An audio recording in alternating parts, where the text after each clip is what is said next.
Depression is not just sadness. It is not weakness. It is not something people can snap out of. Depression is real. It affects the mind, the body, emotions, relationships, work, and even the will to live. Many people are suffering in silence. Some smile every day, but cry every night. Some are strong for everyone else, but empty inside. In this video, we will talk about the different types of depression. We will explain them in simple words, and for each type, we will share a real-life story to help you understand what it truly feels like. This lesson is not to diagnose anyone.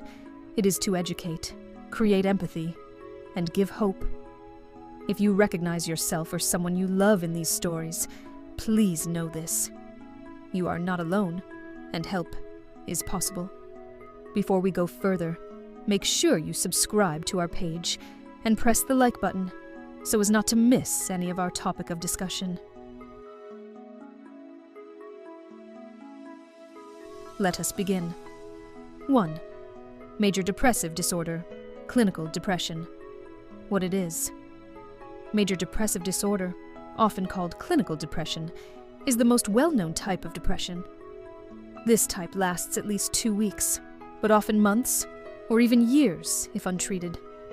A person with major depression may feel deep sadness almost every day, loss of interest in things they once loved, extreme tiredness, feelings of worthlessness or guilt, trouble sleeping or sleeping too much, changes in appetite, thoughts of death or suicide. This is not a bad mood. This is a heavy, constant pain inside the mind. Real-life story. Daniel was 32 years old.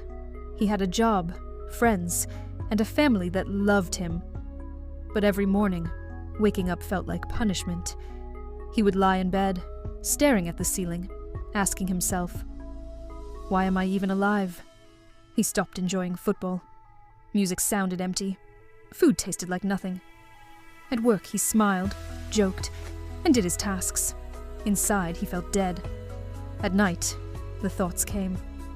You are useless. You are a burden. Everyone would be better without you. Daniel was not lazy. He was not weak. He was suffering from major depressive disorder. When he finally spoke to a doctor and started therapy, it didn't magically disappear. But slowly, with support and treatment, the darkness began to lift. 2. Persistent depressive disorder, dysthymia. What it is. Persistent depressive disorder is a long-lasting depression. It is less intense than major depression, but it lasts 2 years or more. People with this type often say, "This is just how I am." Symptoms include low mood, most days, low self-esteem, constant tiredness, feeling hopeless, difficulty enjoying life. This depression becomes part of daily life. Real life story. Grace had felt down for as long as she could remember. She wasn't crying every day. She wasn't thinking about death. But she never felt truly happy. She woke up tired.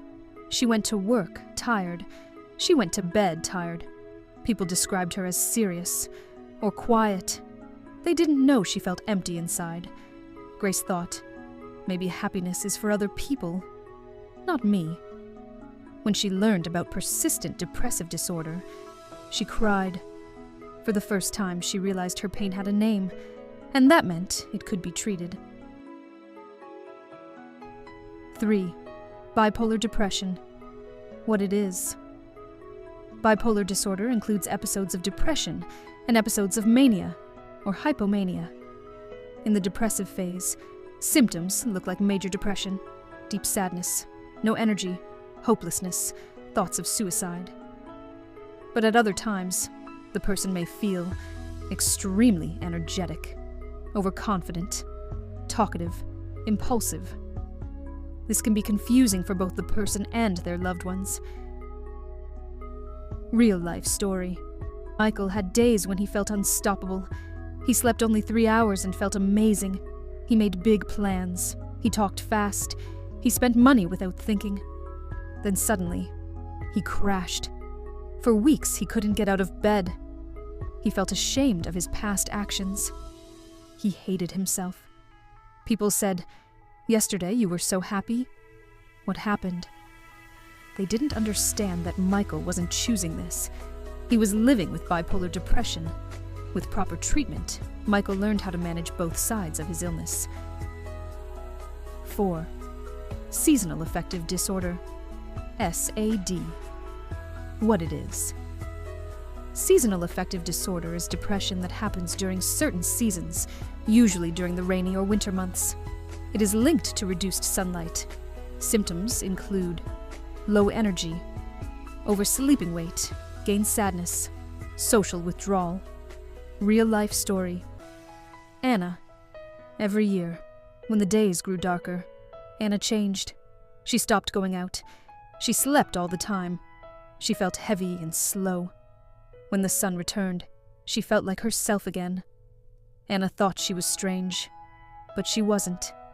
She had seasonal affective disorder, and light therapy helped her regain balance. 5. Postpartum depression.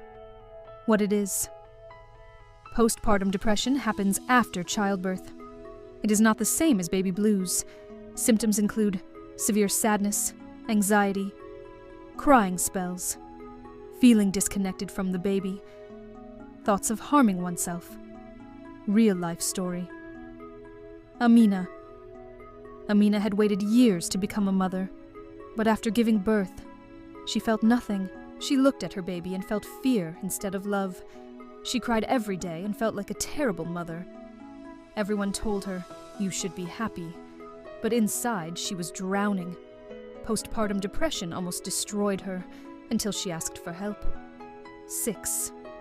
Psychotic depression. What it is. This is severe depression combined with psychosis. Symptoms include hallucinations, delusions, extreme guilt, belief that one is evil or deserves punishment. Real life story. Joseph believed he had ruined the world. He heard voices telling him he was evil. He stopped eating, believing he deserved to suffer. This was not imagination. It was psychotic depression. With urgent medical care, Joseph slowly returned to reality. Before we continue, make sure to subscribe and like our page so as not to miss any of these lessons, which will help reshape your life and that of others. 7. Situational depression, adjustment disorder with depressed mood. What it is. This type happens after a major life event. Death, divorce, job loss. Trauma symptoms usually appear within 3 months of the event. Real life story. Linda. After losing her husband, Linda felt lost. The house was quiet. The bed was empty. Life felt meaningless. She wasn't weak. She was grieving. With support, her pain slowly softened. 8. Atypical depression. What it is. This type includes mood improving with good events, oversleeping, overeating, extreme sensitivity to rejection. Real life story. Kevin laughed with friends, but cried alone. One harsh word could ruin his entire day. People didn't believe he was depressed because he smiled. But depression does not always look sad. 9. Spiritual depression, Christian faith-based depression. What it is. Spiritual depression is a deep emotional and mental struggle that happens within a person's faith. It often affects strong believers, pastors, church workers, and devoted Christians. This type of depression may include feeling far from God, even while praying, feeling that God is silent, guilt for feeling sad or weak, fear of disappointing God, belief that my faith is not strong enough, shame for needing help, confusion between spiritual struggle and mental illness, rejection and inner conflicts within the church, where you feel everyone is against you. Many Christians suffering from this type are told, pray more, have more faith. Christians should not be depressed. These words, though often said with good intention, can increase pain and isolation. Spiritual depression does not mean a lack of faith. It means the soul is tired. Even in the Bible, many faithful people experienced deep sorrow. David cried out in the Psalms. Elijah asked God to take his life. Job questioned everything. Jesus wept. Faith does not cancel human pain. Do not weary and kill yourself. For the Lord Jesus knows that you are human, and that you are bound to manifest some weaknesses in your walk with Him, because He Himself has lived in this earth, before being crucified and taken into glory. Here is a real-life story of a devoted man called Samuel. Samuel was known as the strong Christian. He never missed church. He fasted. He prayed loudly and confidently. People came to him for advice, but inside Samuel was breaking. Every night he knelt to pray, and the words felt empty. He read the Bible, but it felt dry. Worship songs no longer moved him. He began to ask himself, why do I feel this way if God is with me? Why is God silent? Am I failing Him? Samuel felt guilty for being depressed. He believed his sadness was a sin. When he cried quietly, so God wouldn't be disappointed.